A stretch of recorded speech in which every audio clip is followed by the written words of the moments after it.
I think my friend is having an affair with my boyfriend. On vacation, my friend and I met a handsome guy. At first, he paid attention to my friend, but she categorically rejected all his signs of attention. A few days later, he started flirting with me, after we had spent a whole day together on an excursion. My friend and I are from one city, and he is from another.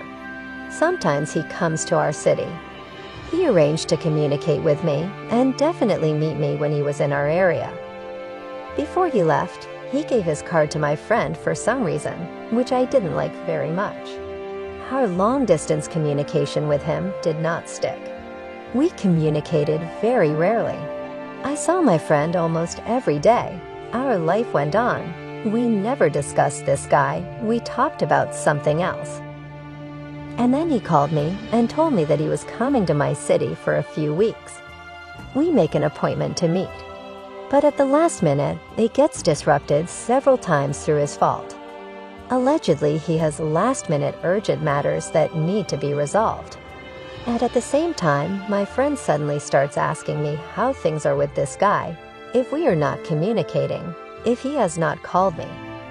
When I tell him that yes, he has, that we want to meet, that he's going to be here for a few more weeks, my friend exhales with some strange disappointment. A few more weeks. And this is where I start to suspect something is wrong. I compare the facts. It turns out that the very days when we had a meeting with my boyfriend, my friend was also busy with something. Also in her vocabulary, there's a certain specific expression that this guy often uses in conversation. I'm beginning to fear that the girlfriend may have dialed his number on his business card. They may have been chatting, and he may not have come to see me alone. Let's just say, the cherry on the cake. I know from some reliable sources that he had already been in my city for a week before he called me. And he told me he called me right on the first day after he arrived. I suspect that he could have spent that week with his girlfriend, lied to her that he was leaving, and called me to keep talking to me. My friend foresaw the possibility of this happening, so she took a keen interest in his contact with me. And that is why she reacted so strangely to my message that he was planning to spend a few more weeks in our city. It seems that I have reasons to be suspicious, but it could all be a coincidence. A friend could just for some reason remember about the vacation and wondered how the hero of my novel. Since she didn't particularly approve of him and my interest in him, she could have been disappointed that he was here for a whole few weeks and I was going to hang out with him. She could have really been on to something of her own on those nights when our meetings with him were disrupted. Even if he's playing a foul game and was seeing someone else on those nights, it's not a fact that it was my friend. And the business card he gave to his friend to say goodbye. It was suspicious of him, but not the fact that the friend called him. I asked the girlfriend and him directly if there was anything between them. Both deny and swear that they have no memory of each other. I'm wondering if that's true. I really like the guy, but he's still a new person in my life that I don't know. It doesn't hurt me as much if it's all true, because of him as a friend. We've been friends for years. If it's true, I'm scared to have a friend like that around. I sleep with everyone in a row. All my life I've been pretty thin, but with low self-esteem. Difficult relationships in the family, bullying at school were taking their toll. I had almost no admirers. In all my school years, only 2 guys paid attention to me, and not for long. Then I was put on hormones for health reasons, and I got fat. I stopped taking them with the doctor's consent and hoped that I would easily regain my former weight. I had never been on a diet, there was no need, and here I thought that I should just get off the pills and the weight would go away. But unfortunately, it was not that simple. In just 1 year, all my clothes, both winter and summer, became so small that I could not button the buttons on my favorite dress, could not fit into expensive new pants that I wore just once. I was insanely frustrated. I gave everything away. I couldn't even sell it for a penny. and bought myself some new clothes. For a few years, I lived in a completely new body. A new and disgusting body. Creases on the abdomen, double chin, full arms, shorts, short skirts, and mini dresses disappeared from my closet.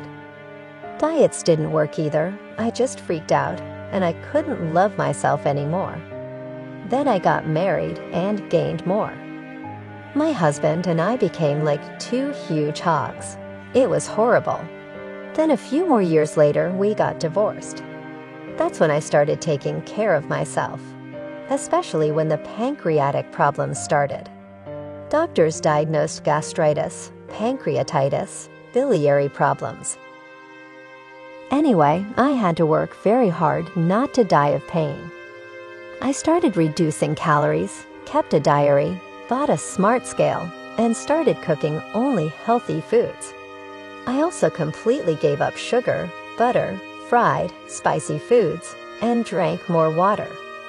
The only thing I could not make myself to do was exercise. I just walked a lot. I was thinking, pondering.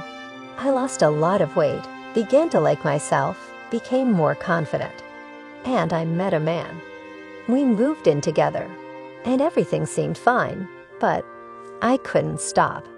People start paying attention to me, flirting with me, and I'm not used to that.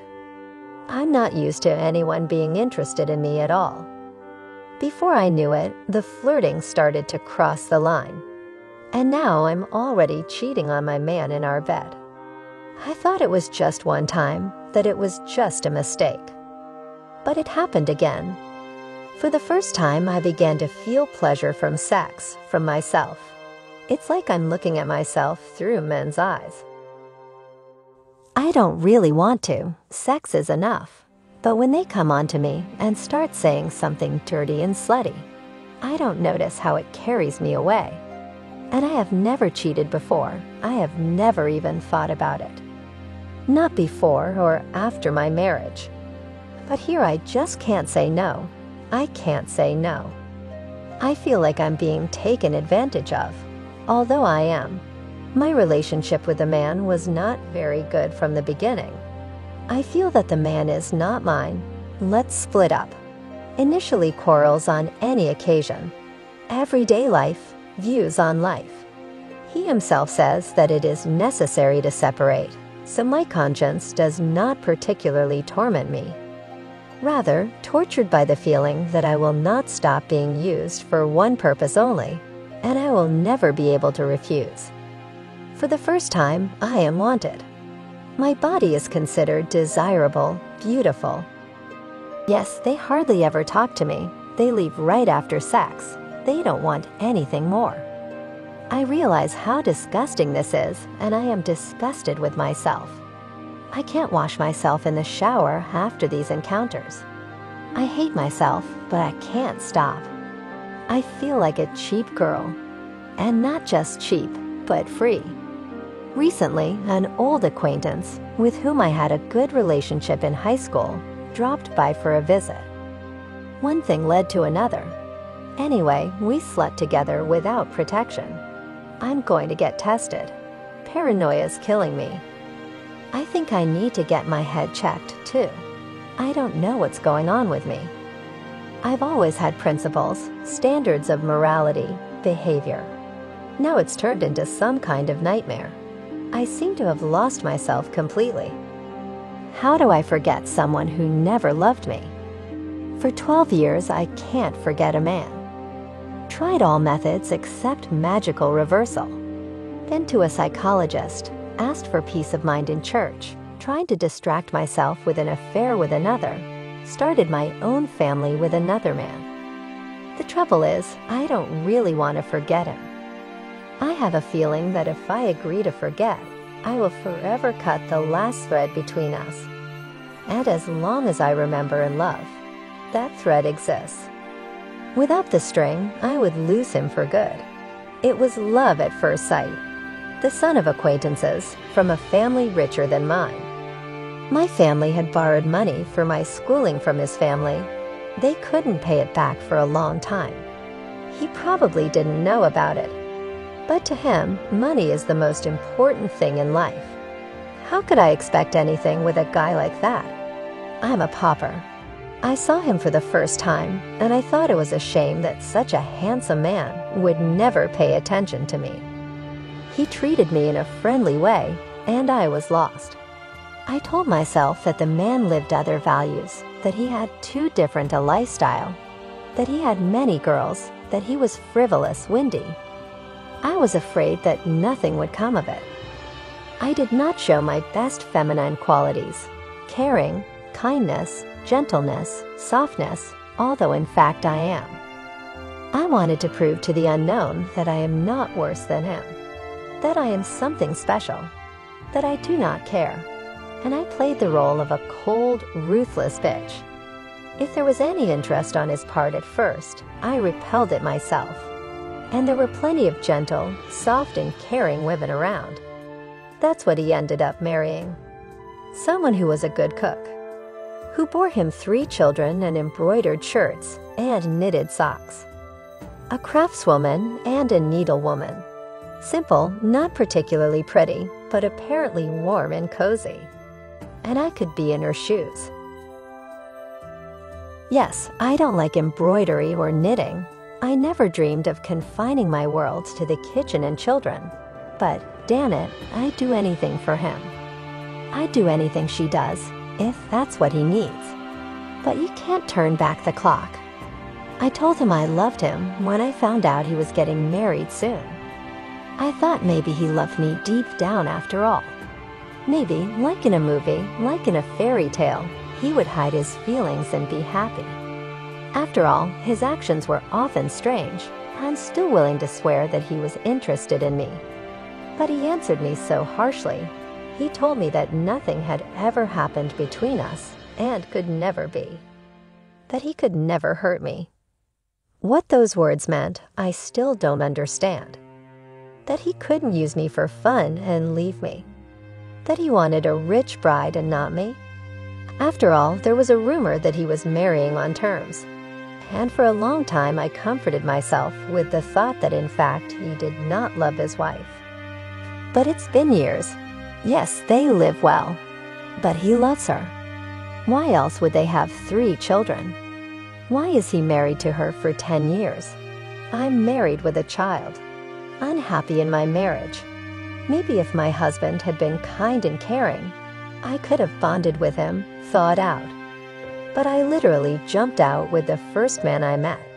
Got married, had a quick baby. I thought that he loved me, that fate was sending me a reliable man to replace the one who didn't love me.